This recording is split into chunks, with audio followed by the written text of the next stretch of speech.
Sveiki, mėly YouTube žiūrovai. Štai mano pirmas video. Tai pradėsiu nuo pradžios.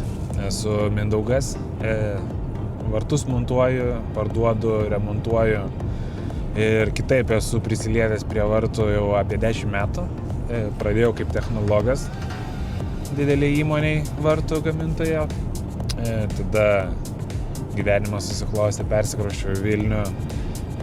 Tačiau profesiškai tęsiau darbą su vartais jau kitoj dideliai gamybos įmoniai. Tiksliau pas platintoje, gal girdėję Horman Baltic. Ten įgijau didelės patirties dideliai kompanijai tarptautiniai. Kurį laiką dirbau savo atsidaręs įmonę. Paskui teko vėl grįžti į technologo pareigas Returnui. Tai galiu pasakyti, kad iš tikrųjų patirties susikaupė labai nemažai įvairiausios, nes teko prisiliesti ir prie technologinių dalykų, prie pardaviminių, prie marketingo. Tai apie vartus ir visą specifiką žinau tikrai plačiai. Galiu rekomenduoti, padėti. Kartais galima tiesiog įsiginėti ir išgelbėti. Svartai yra džiaugsmas, kol netampa vargu. Tai viena pagrindinių mano paslaugų yra vartų servisas, remontas, dalys. Tai jei kas nors negerai su jūsų vartais, drąsiai kreipkitės, padėsiu. O grįžtant prie savo patirties, tai mano įmonė jau 5 metai. Montuoju vartus, kurį laiką, didžiąją laiko dalį būdavom kaip rangovas didesnėms įmonėms, dėl to turėjom daug įvairių įdomių objektų ir per trumpą laiką susikrovėm ganėtinai didelę patirtį. Tai yra realiai tikrai daugiau nei 1000 vartų sumontuotų įvairiausių, ir pakeliamų, ir priešgaisrinių, ir greitaigių, automatikų sistemų, tiek pakeliamiems vartams, tiek kiemo pavaroms. Taipogi atlikta nemažai remontų, išspręsta daugybė problemų. Tai galima sakyti, reklamuojas, giriuosi, bet darbai kalba už save. Taip pat noriu pabrėžti, kad tikrai yra mažas, sakyčiau, net beveik nėra grįžimų į objektus. Tuo galim pasidžiaugti su kolega, su kuriuo tuos darbus atlikinėjom. Tai reiškia, atliekam kokybiškai, klientai lieka patenkinti ir dažniausiai kreipiasi į mus dar kartą.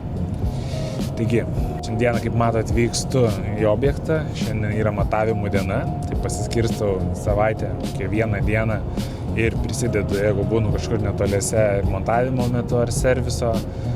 Tai skiriu vieną dieną grynai matavimams, tada galiu susikaupti, kokybiškai atlikti tą darbą, niekur neskubant, nes nieks kitam objekte nelaukia.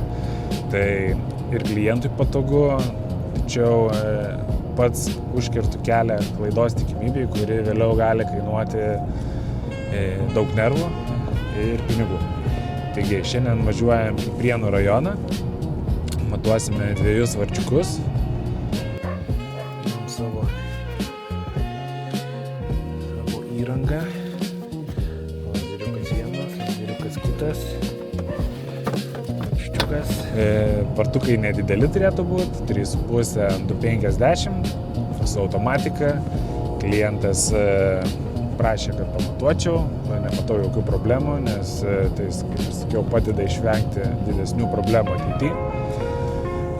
Tai vertinti visada yra daug geriau. Taigi, šiandien susitiksime šiame objekte ir vėliau grįžtant į Kauną užsuksime dar į vieną objektą, kuriame, tarp kitko, jau šiandien viešės mūsų vienas iš konkurentų. Tai gal jau bus galima pasilyginti, pasišnekėti, kokie įspūdžiai, gal klientas turės kažkokių įžvalgų, tai pažiūrėsim, ką kiti šneka, ką siūlo.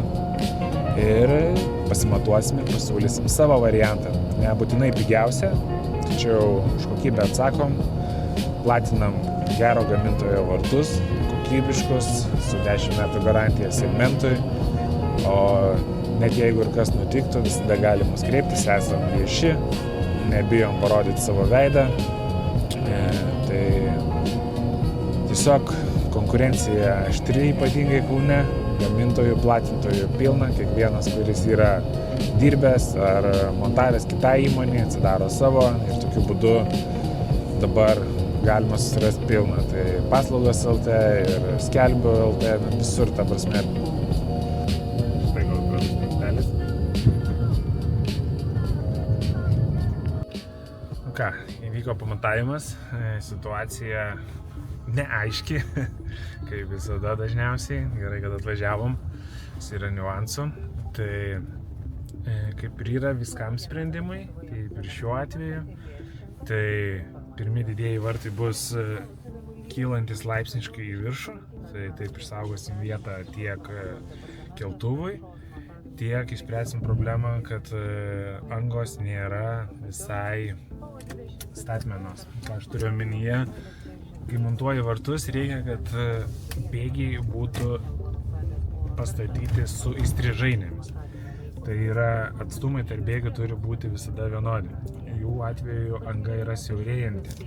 Ir dėl šios priežasties nesusimontuos bėgiai nepjaunant sienų. Tai kadangi kilsim į viršų, ten galima šiek tiek pasisiaurinti, kaip ir sakė klientas, tai bandysim taip išspręsti problemą.